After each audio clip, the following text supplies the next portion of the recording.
नमस्कार, राम राम। सिया पॉइंट, जानते हैं आप सिया पॉइंट कौन सी जगह है इस देश में? पुणे में एक 52 किलोमीटर दूर शहर से एक किला है सुप्रसिद्ध लोहागढ़ का। वहीं पर पिछले महीने एक घटना हुई थी जिसमें कि सिया नाम की एक 20 वर्ष की युवती ने अपने होने वाले मंगेतर को कथित तौर पर अपने बॉयफ्रेंड के साथ मिलकर के उस लोहागढ़ के किले से नीचे धकेल दिया था, जिसमें कि केतन की जान चली गई। बड़ा ही सनसनीखेज मामला था और उसके बाद से निरंतर जो है उसकी गुत्थियां खुलती चली जा रही हैं। लेकिन आश्चर्य की बात यह है कि अब जो है वो स्थान जहां पर कि ये घटना हुई उसे सिया पॉइंट कहा जा रहा है और लोहागढ़ किले में जाने वाले पर्यटकों की संख्या 25% जो है बढ़ गई है पिछले दिनों में। ये संख्या इसलिए बढ़ी है कि लोग वहां जाकर के उस जगह को देखना चाहते हैं जहां आदरणीय सिया जी ने अपने बॉयफ्रेंड के साथ मिलकर के कथित तौर पर केतन को धक्का दे दिया था और उस धक्के में जो है वो 300-400 फुट नीचे गिर पड़े, जहां करके उनकी मृत्यु हो गई, दुखद मृत्यु। आश्चर्य की बात यह है कि भारत में पर्यटन, सांस्कृतिक पर्यटन और ऐतिहासिक जो दृष्टि है भारतीय समाज की, वो इस हद तक कुंठित हो चुकी है। आप कल्पना कीजिए कि लोहागढ़ किले में जो उसका इतिहास है, जो उसका वास्तु है, उसको जानने वालों की रुचि नहीं है, जानने वाले की रुचि उसमें नहीं है, बल्कि इस बात में है कि उस जगह को देखें जहां से कि उस लड़की ने कथित तौर पर अपने होने वाले मंगेतर को धकेला। जबकि लोहागढ़ का इतिहास जो है कम से कम 2000 वर्ष पुराना है, क्योंकि वहां पर तो दूसरी शताब्दी में ही कुछ शिलालेख मिले थे जहां पर कि पता चलता है कि ये जैन तीर्थंकरों का स्थल हुआ करता था। बाद में वहां पर किले का निर्माण हुआ और उसका जो अब हम इतिहास ट्रेस करते हैं तो सातवाहन से लेकर के, चालुक्य से लेकर के राष्ट्रकूट और फिर यादव वंश के राजाओं और अनेकानेक राजाओं तक जाता है। बाद में 1665-62 में उस पर छत्रपति शिवाजी जी ने कब्जा कर लिया था, अधिकार जमा लिया था। फिर उन्हें किसी संधि के तहत उसे सौंपना पड़ा मुगलों को, लेकिन वापस उन्होंने 1670 में उस पर कब्जा किया। और लोहागढ़ जो है एक स्ट्रैटेजिक रणनीति के हिसाब से अत्यंत ही महत्वपूर्ण किला माना जाता था, क्योंकि एक तो बहुत सकरी सी पहाड़ी के ऊपर वह निर्मित है जहां पर कि पहुंचना या जिस पर अधिकार करना उतना सरल नहीं था। इसीलिए उसका नाम लोहागढ़ का किला पड़ा है। यहां भी एक लोहागढ़ का किला है सूरजपुर में, ये जो अपना राजस्थान हरियाणा का बॉर्डर है, तो वहां पर राजा सूरजमल ने एक लोहागढ़ का किला बनाया था। बड़ा ही सुंदर किला है, मैंने वह किला देखा है, लेकिन पुणे वाला तो नहीं देख पाया हूं।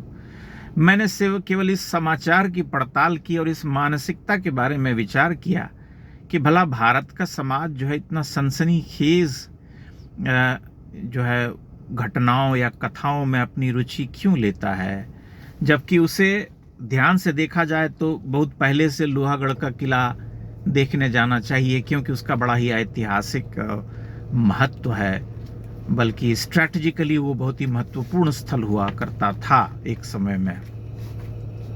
लेकिन अभी देखिए फिल्मी स्टाइल में ये घटना हुई और उसके बाद फिल्मी स्टाइल में ही इस देश के पर्यटक वहाँ उमड़ पड़े देखने के लिए कि वो कौन सा पॉइंट है जहाँ से कि उस बालक को, उस लड़के को धक्का दिया गया। मतलब एकदम बिल्कुल फिल्मी रंग में जो है घटना आगे बढ़ रही है। एक हसीना थी, एक दीवाना था टाइप का मामला है। मैं थोड़ा इस घटना से आश्चर्यचकित हूं कि भला भारत में किसी स्वस्थ सांस्कृतिक दृष्टि का विकास कैसे होगा, क्योंकि जब मैंने पर्यटन किया, घूमा, भारत के चंबल और बुंदेलखंड क्षेत्र, पूर्वी राजस्थान के अनेकानेक प्राचीन मंदिरों की यात्रा की, तब भी मैंने अधिकांश लोगों में यही प्रवृत्ति पाई कि उनमें सनसनी के लिए बड़ा ही स्थान है उनके मन में। किसी भी मंदिर को देखना, किसी भी विखंडित मंदिर को देखना, जिसके इतिहास के बारे में वे पढ़ना नहीं चाहते, तो वहाँ पर जाकर के कपोल कल्पित कथाओं में उनकी रुचि बढ़ जाती है और गाइड भी उन्हें कुछ वैसी ही बातें बताते हैं कि ये भूत ने बना दिया था, ये प्रेत ने बना दिया था, ये एलियंस ने बना दिया था, एक रात में बन गया था, आदि आदि। लेकिन वे कभी इतिहास में जाने की कोशिश नहीं करते हैं, सच्चाई जानने के प्रयास नहीं करते हैं। इसीलिए अधिकांशतः ऐसे यूट्यूबर्स की बहुत चलती है जो इस तरह की सनसनीखेज बातें परोसते हैं, बताते हैं, झूठी मनगढ़ंत कहानियां सुनाते हैं और लोगों को जो है खींचने में कामयाब हो जाते हैं। जबकि हम सभी जानते हैं कि ये मंदिर न तो भूत बनाते थे, न प्रेत बनाते थे, न एलियन बनाते थे। ये हमारे पूर्वजों की मेहनत और उनके श्रम और उनके ताप से बनवाए हुए मंदिर हैं, जिन्होंने बरसों बरस लगा करके उन मंदिरों का निर्माण करवाया। उसी तरह से ये प्रासाद या किले बनवाए जाते थे, क्योंकि आज से शतियों पहले इतना सरल तो था नहीं जीवन, न कोई मशीनरी थी आधुनिक, लेकिन तब भी उन्होंने इतने विशालकाय किले बनवाए महाराष्ट्र में, राजस्थान में। परंतु लोगों की रुचि हमेशा उन कथाओं में होती है जिन कथाओं का उस किले से या उस मंदिर के मूल इतिहास से कोई लेना देना नहीं होता है। अब देखिए वर्तमान स्थिति में क्या हो रहा है कि लोग वहाँ उमड़ पड़े हैं देखने के लिए, पर्यटकों की भीड़ बढ़ गई है, 25% जो है उसमें बढ़ोतरी हो गई है और वे सभी उस स्थान को देखना चाहते हैं जहाँ से कि उस लड़की ने कथित तौर पर अपने होने वाले मंगेतर को धक्का दे करके गिरा दिया। ये मैं मानता हूँ कि इसका एक मूल कारण यह है कि हमारा सौंदर्य बोध जो है वो बहुत ही ख़राब है। दूसरी बात यह भी है कि हमारी शिक्षा व्यवस्था जो है उसमें भी बहुत बुनियादी गड़बड़ी है। अगर शिक्षा व्यवस्था ठीक होती और हम अपने देश के इन स्थलों, तीर्थों, महलों, प्रासादों, मंदिरों को देखने के प्रति जो ललक है स्वाभाविक, उसको जगा पाते, तो लोग भिन्न दृष्टि के साथ इन स्थलों तक जाते और पड़ताल करते, सच जानने का प्रयास करते। परंतु यहाँ देखिए जो हो रहा है उससे यह सिद्ध हो गया कि लोगों की रुचि इनमें नहीं है, बल्कि मनोहर कहानियाँ, माया आदि पत्रिकाओं में जैसे पाठकों की रुचि होती है, कुछ उसी तरह की रुचि इन स्थलों पर घटना के बाद हो गई है और लोग बड़ी संख्या में वहाँ पहुँच करके फिल्मी स्टाइल में उस जगह को देख रहे हैं। और यह भी एक सत्य ही है, हालांकि मैं कोई प्रामाणिक तौर पर नहीं कह सकता, लेकिन यह सत्य ही है कि वहाँ पर सेल्फी लेने वालों की संख्या जो है बहुतायत में होगी। लोग वहाँ जा कर के मौज मजाक कर रहे हैं, जबकि एक तरह से देखा जाए तो ये अत्यंत ही दुखद घटना है जिसकी जांच चल रही है और अभी जो है मामला आगे होगा। जो भी इसके दोषी हैं उन्हें सज़ा दी जाएगी।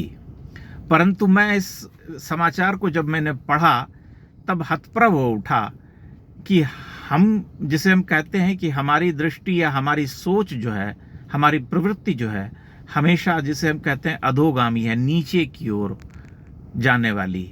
इसीलिए इस तरह की घटनाएं होती हैं और ऐसी प्रवृत्तियां बढ़ती हुई पाई जाती हैं। आपके अपने विचार हो सकते हैं इस बारे में, लेकिन मैं तो यही मानता हूं। फिर भी आप अपने विचार, अपनी टिप्पणियां अवश्य साझा कीजिएगा। बहुत बहुत धन्यवाद।